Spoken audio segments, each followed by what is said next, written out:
Hey everyone, and welcome back to the channel Senior Health and Wellbeing. It's great to have you here with us today. Today, our focus is on the top 5 scariest diseases for seniors. But please don't you worry one bit. We're going to tackle these subjects together with a good dose of humor to keep things light and engaging. Knowledge is power, and I'm here to arm you with that power. Understanding is the first step to prevention and effective management. We're aiming to transform that feeling of scary into I've got this. We're all in this together, learning and supporting each other. So, let's get started on this journey of discovery and empowerment, shall we?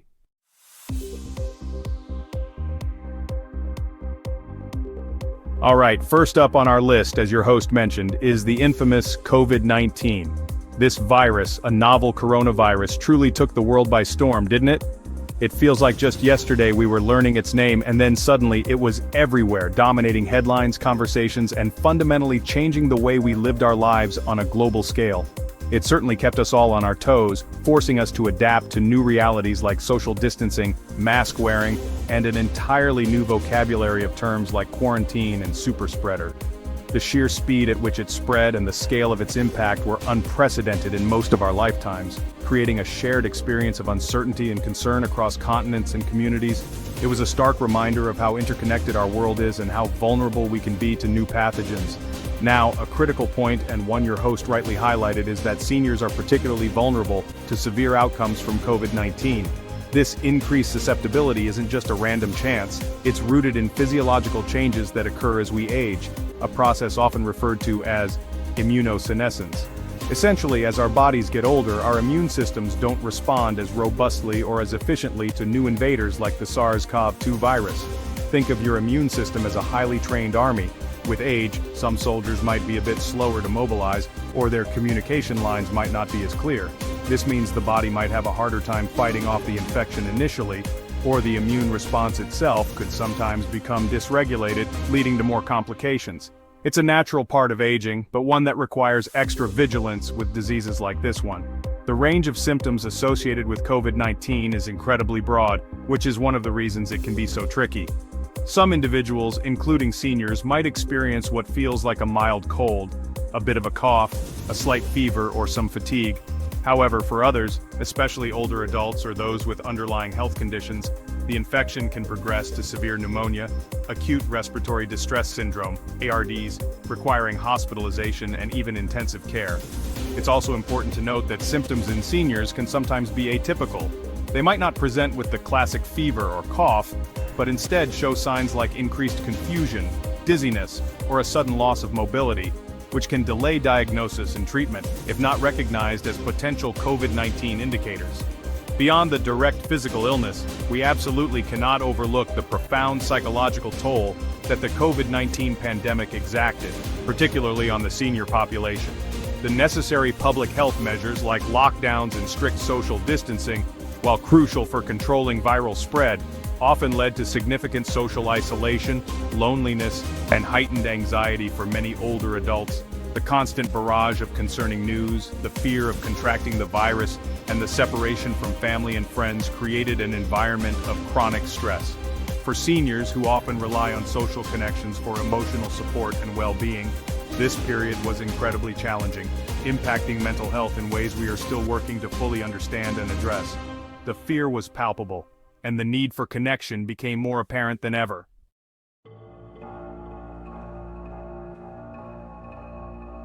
Alright, moving on to our second topic, we have what your host called the good old flu, or influenza. It's that familiar, pesky seasonal visitor that many of us expect to make an appearance each year, often sneaking in when we least expect it, usually during the colder months. We're so accustomed to hearing about the flu that it's easy to become complacent, perhaps to underestimate its potential impact, especially when compared to newer threats like COVID-19. Many people might think of it as just a bad cold, a few days of feeling under the weather and then a return to normal. However, this perception can be dangerously misleading, particularly when it comes to older adults, for whom the flu can be far more than a minor inconvenience. Now, your host hit the nail on the head. Seniors absolutely should take the flu very seriously. The reasons for this heightened concern are multifaceted, but circle back significantly to the changes in the immune system that occur with aging. That same immunosenescence we discussed with COVID-19. An older immune system often doesn't mount as robust a defense against the influenza virus, making seniors more susceptible to getting infected in the first place. Furthermore, if they do contract the flu, their bodies may struggle more to control the virus and recover effectively, leading to a higher likelihood of a more severe and prolonged illness than a younger, healthier individual might experience. It's not just about feeling worse, it's about facing genuinely higher risks. When we talk about harsh consequences, we are referring to a range of serious complications that can arise from what might start as a typical case of the flu in an older person. Hospitalization due to influenza is significantly more common in seniors compared to younger adults. The flu can directly lead to viral pneumonia, a serious lung infection, or it can weaken the body's defenses, paving the way for secondary bacterial infections like bacterial pneumonia, which can be life-threatening. Beyond respiratory issues, the flu can also exacerbate existing chronic health conditions. For instance, it can worsen heart disease, trigger severe asthma attacks, or lead to a dangerous decline in function for individuals with diabetes or kidney disease, creating a cascade of health problems. And this brings us to the critical warning: a simple flu can indeed turn into something much more disastrous if you're not prepared. Preparation involves understanding these risks, recognizing symptoms early, and most importantly, taking preventive measures. For seniors, being unprepared for flu season isn't just a gamble. It's risking a significant health event that could lead to a loss of independence, a long and difficult recovery period, or even more severe outcomes. The pesky seasonal visitor analogy, while lighthearted, shouldn't detract from the very real danger that influenza poses to this age group. It demands respect, awareness, and proactive steps to mitigate its potential for harm each and every flu season without fail.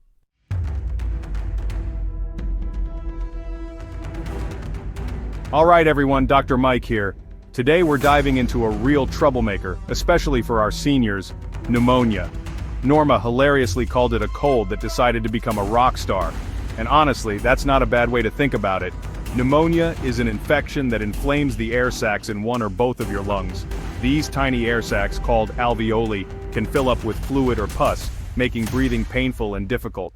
It's definitely not just a sniffle or a sore throat. This is a serious condition that demands our attention. Bacterial pneumonia is the most common type in adults and often responds well to antibiotics. Viral pneumonia, often caused by the same viruses that give us colds or the flu, like influenza itself. And sometimes, though less commonly, you can get fungal pneumonia, which tends to affect people with weakened immune systems.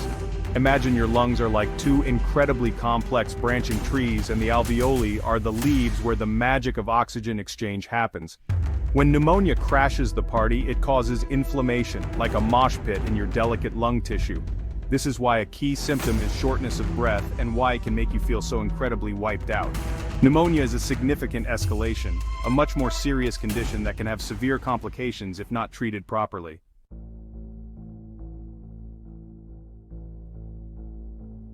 Alright folks, let's shift gears and talk about a condition that, unfortunately, holds a rather significant title in the health world, especially for seniors.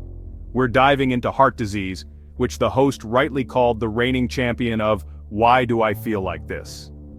It's a sobering fact, but heart disease consistently ranks as the #1 cause of death for adults in many countries around the globe. That's a pretty heavy statistic to digest, I know. It's not just one single issue. Heart disease is an umbrella term for a whole host of problems that can affect your heart, from issues with your blood vessels, to problems with the heart muscle itself, or even your heart rhythm. It's a complex system, and when parts of it start to struggle, the consequences can be serious. Understanding heart disease is absolutely crucial, not to induce fear, but to empower you with knowledge. Think of your heart as the engine of your body, tirelessly pumping blood, oxygen, and nutrients to every single cell. It's an incredibly resilient organ, but it's not invincible, especially as we age and accumulate wear and tear from lifestyle factors or genetic predispositions. When we say it's the reigning champion, it's because its impact is so widespread. This isn't some rare, obscure illness, it's something that touches many lives, directly or indirectly. That's why addressing it head-on, with good information and proactive strategies, is so incredibly important for maintaining quality of life as we get older. The sheer prevalence of heart disease means that almost everyone knows someone affected by it. This isn't just a statistic on a page, it's about our parents, grandparents, friends, and even ourselves. The crazy, right? Comment from the host really hits home because despite all our medical advancements, this group of conditions continues to pose such a significant threat. It underscores the importance of not becoming complacent. Your heart works for you 24/7 without a single day off, from before you're born until your very last moment. Giving it the care and attention it deserves, especially in the senior years when vulnerability increases, is one of the best investments you can make in your long-term health and well-being. So, as we explore this topic, remember the goal isn't to scare you, it's to arm you with the understanding you need to make informed decisions. We want to demystify heart disease, break down what it really means, and most importantly, discuss what can be done about it. Because while it might be a champion in a negative sense, there are many ways we can fight back, protect our hearts, and continue to live full, vibrant lives. Knowledge is power, and in the case of heart disease, that power can be life-saving. Let's equip ourselves with that power and learn how to better care for these amazing organs.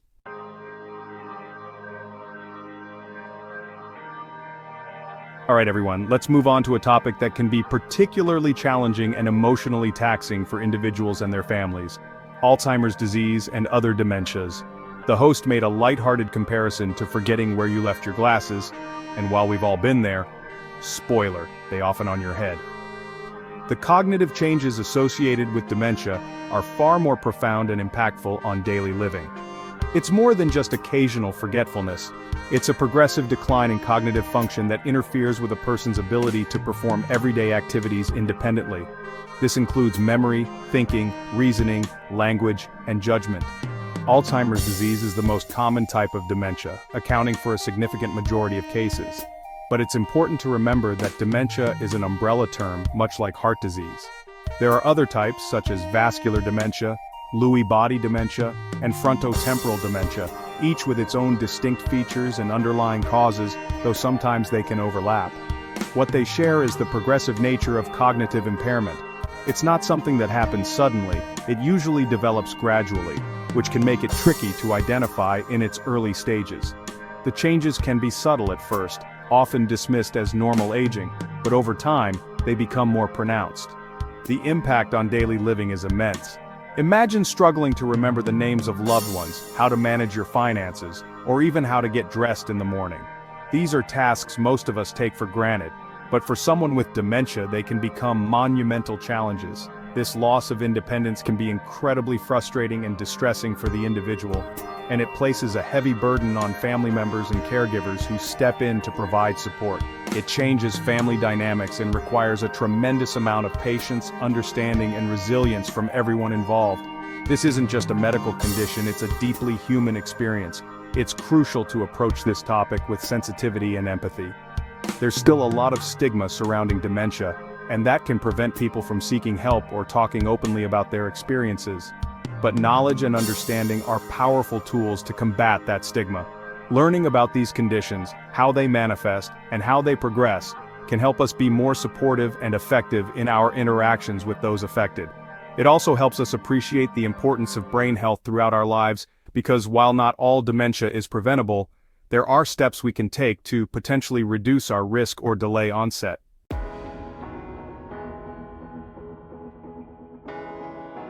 So, there you have it, folks. We've journeyed through the top 5 scariest, or perhaps more accurately most concerning, diseases for seniors. We've covered COVID-19, the flu, pneumonia, heart disease, and Alzheimer's and other dementias. It's a lot to take in, I know, and some of these topics can feel pretty heavy. But remember, the primary goal here isn't to cause alarm, but to empower you. Knowledge truly is your best ally when it comes to your health. Understanding these conditions, their risk factors, and the preventive measures you can take is the first and most crucial step towards taking control and protecting your well-being as you navigate your senior years. However, and this is a big however, please don't let these concerns overshadow your ability to enjoy life to the fullest. It's all about finding that balance. Being informed and proactive doesn't mean living in a state of constant worry. In fact, it's quite the opposite. By taking positive steps, staying active in ways you enjoy, whether it's a walk in the park, a dance class, or gardening, getting those regular checkups with your doctor to catch any potential issues early, and, importantly, taking care of one another through support and companionship, you're actively investing in a healthier and happier future. These actions are powerful antidotes to fear. And as we wrap up, I want to echo the host's sentiment about keeping that sense of humor handy. It might sound a bit cliche, but laughter and a positive outlook truly are some of the best medicines out there. They reduce stress, boost your immune system, and just make life more enjoyable, which is pretty good for your heart and your head. So, find joy in the everyday, share a laugh with friends and family, and don't be afraid to chuckle at life's absurdities. It's a vital part of a holistic approach to health. If you found this discussion helpful or it sparked some thoughts, we'd love to hear from you. We genuinely hope this video has provided you with valuable insights and encouragement. Don't forget to hit that like button if you enjoyed it, subscribe for more health content designed to help you live your best life, and please share your wisdom in the comments below. Tell us, what's your favorite way to stay healthy and happy? Your tips and experiences could inspire someone else in our community. Thanks for watching, stay informed, stay proactive, and most importantly, stay well. We'll see you in the next video.